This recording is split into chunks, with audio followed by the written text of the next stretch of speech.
Hoje a gente vai falar sobre corrente elétrica. A corrente elétrica ela acontece dentro de materiais bons condutores, como o cobre e vários metais. Por quê? Porque esses materiais apresentam em sua estrutura átomos e esses átomos apresentam elétrons livres. Esses elétrons livres estão dentro do material, aqui considera-se um fio, de preferência cobre, um bom condutor, e essas partículas são os seus elétrons livres. Esses elétrons livres estão de forma desordenada nesse nosso primeiro desenho, indicando um fio onde não há corrente. E é o símbolo para corrente, então aqui a gente não tem corrente elétrica, porque existem os elétrons livres, porém esses elétrons não têm um movimento ordenado. A gente considera esse movimento desordenado. Uns para cima, outros para baixo, uns para a direita, outros para a esquerda. Mas quando esse mesmo fio é colocado sobre um campo elétrico, esses elétrons começam a ter um movimento ordenado. Como assim um movimento ordenado? Todos irão para uma mesma direção. Uns podem ir subindo para cá, para essa direção, como é um exemplo, o outro vem para cá. Não quer dizer que todos estão indo em linha reta, em fila única, mas todos estão indo para o mesmo potencial, o mesmo lado. Quando isso acontece dentro de um fio, ali a gente tem a presença de corrente elétrica. Então, a gente diz que corrente elétrica é um movimento ordenado de elétrons ou partículas carregadas dentro de um condutor. É possível ter corrente elétrica também em meios líquidos com o movimento de íons. Íons positivos para uma direção, íons negativos em outra direção. Forma-se também corrente elétrica em meio líquido. E como calcular então essa corrente ou a intensidade da corrente? Então a gente tem a nossa fórmula e essa intensidade da corrente, que é dado em amperes, ela é igual à carga dada em Coulomb dividido pelo tempo dado em segundos. Qual carga? A carga é a carga de todos os elétrons que passa por uma seção transversal desse fio. Se eu fizer um corte aqui na perpendicular desse fio e conseguisse contar quantos elétrons, eu ia ver esse número de elétrons e multiplicar pela carga de cada um, que é a carga elementar, igual a 1,6 vezes 10 a menos 19 Coulomb. Isso, então, é a carga que passa por uma seção de um fio onde tem corrente elétrica. Então, tem corrente elétrica quando eu tenho um campo elétrico. Se eu tiro a tomada, um fio, a tomada, o carregador do celular, por exemplo, da tomada, não tem mais corrente elétrica. Coloco na tomada, tem corrente elétrica porque passa a ter um campo elétrico ordenando o movimento desses elétrons. Então, eu pego a carga, que é a quantidade de elétrons, vezes 1,6 vezes 10 a menos 19, e vou dividir pelo tempo que esses elétrons demorou para passar naquela seção. Isso dá a corrente elétrica que passa por um qualquer fio. Essa corrente elétrica, ela tem um sentido, tá? Então, aqui, ó, temos uma pilha, que é chamada na física de gerador, um fio, esse mesmo fio, e aqui uma lâmpada. A lâmpada está acesa, indicando a passagem da corrente.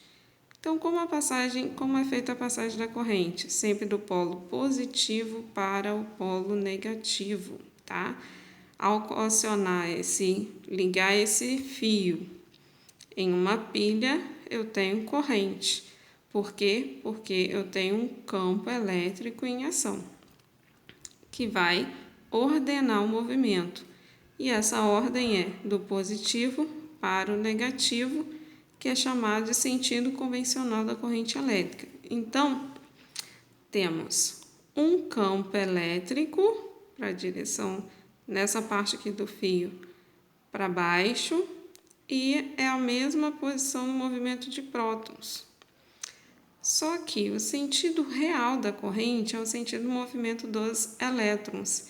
E elétrons saem do polo negativo em direção ao positivo. Então, o movimento dos elétrons aqui, ó, saindo daqui, correndo é para cima. Então, enquanto o elétron está para cima, existe um campo formado para baixo. Então, esse é o sentido real. Mas a gente sempre estuda na física, tá? Para efeitos de convenção, que a corrente tem o seu sentido sempre do polo positivo para o polo negativo. Isso é muito importante, porque em todas as aulas de corrente elétrica a gente vai adotar isso. Então, vamos aplicar nosso conceito de corrente. I, que é dado em amperes, igual carga em coulomb, dividido por tempo em segundos. A gente tem um exemplozinho, por um fio de cobre, passa uma corrente de 3 amperes em 1 minuto. Qual a carga formada nesse fio, nessas condições? Então, a gente tem, primeira informação, corrente. Voltando à nossa fórmula, corrente é o valor do I. I vale 3. Essa corrente passa em um fio em 1 minuto. Nosso tempo, ΔT, está dando aqui a medida em segundos. Então, o nosso ΔT é 1 minuto, mas eu não posso usar minuto, tem que ser segundos. Cada minuto tem 60 segundos, então vou multiplicar 1 minuto por 60, a gente vai ter um tempo total de 60 segundos. Então, aplicando a nossa fórmula da corrente, I igual carga sobre tempo. Nossa carga é 3. Na verdade, a nossa corrente é 3. Por isso, ó, corrente antes do igual, 3 antes do igual. É igual a carga dividido pelo tempo. E o nosso tempo é em segundos, 60 segundos. Aqui ficou fácil multiplicar invertido, 1 vezes Q, 3 vezes 60, 180, e a unidade de medida é coulomb. Então, observação, todas as vezes que a gente tiver que aplicar a nossa fórmula, tempo em minutos, a gente multiplica por 60, porque cada minuto tem 60 segundos e a unidade correta é 60 segundos. Exemplo 2, medindo-se uma corrente elétrica que flui num fio condutor, chega-se ao gráfico I de corrente vezes tempo, representado na figura, onde é a corrente em amperes e tem tempo em segundos. Então, a corrente está aqui na vertical, valor 0, passa até 4. Na horizontal, tempo 1, 2, 3 segundos. A pergunta é, podemos afirmar que a quantidade de carga medida em coulomb, que passa por uma seção transversal desse fio nos 2 segundos iniciais, vale. Então, olha só, a gente tem o nosso tempo 2 segundos. E a gente quer achar a quantidade de carga. Então, o que a gente sabe? I é carga pelo tempo. Qual o tempo nosso? 2 segundos, até 2 segundos. Então, o que a gente tem quando a gente tiver um gráfico a gente precisa calcular a área desse gráfico nesse tempo, tá? Quando a gente usar gráfico corrente pelo tempo. Então, a área da primeira figura é uma área de um triângulo. Formou-se um triângulo onde a gente tem de 0 a 1. 0 a 1 a nossa base 1 e a nossa altura é 4. É um triângulo retângulo. A primeira figura. A gente vai dividir aqui em 2 figuras. Figura 1, figura 2. Triângulo e retângulo. Vamos achar a área dessas 2 figuras e somar. Certo? Então, primeira figura triângulo, 0 a 1, 1. e daqui do 0 ao 4. Então, a área de triângulo é base vezes altura, um triângulo retângulo. Então, a área de 1 é base 1 vezes altura 4 dividido por 2. 4 vezes 1, 4 por 2, 2. Essa é a primeira área.